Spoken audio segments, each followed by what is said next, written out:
New information tonight on the deadly bank robbery in Stockton. We're learning more about the hostage killed and how her family's coping with their horrible loss.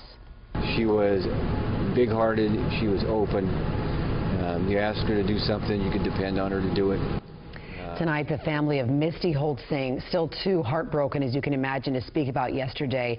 A spokesperson tells us the family's living moment by moment as they grieve. Holt-Singh was the hostage killed yesterday in a bank robbery in Chase and Stockton, and tonight it is not clear exactly how she died, but what is certain is that her death has affected the lives of so many. KCRA 3's Mallory Hoff joins us live from Bank of the West in Stockton, where that woman became one of 3 hostages in that violent bank robbery. Mallory?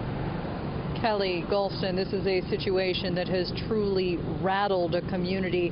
As you can see at the bank here tonight, there is a makeshift memorial that is set up. This as a family tries to understand how a trip to the bank turned deadly. Longtime family friend Michael Platt says Misty Holt-Singh was a loving mother and wife. The wrong place at the wrong time, and her life ended. Acting as the family spokesperson, Platt described the woman who lost her life so unexpectedly.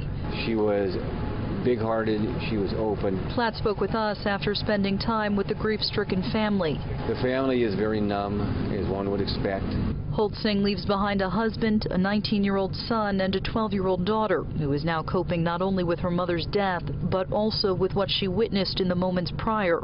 My understanding is she was waiting in the car while her mother went in to get some money for a haircut, and that's why she stopped at the bank. Investigators say Holt-Singh was used by the suspects as a human shield in a gun battle with police. It's unclear whose bullet ended her life.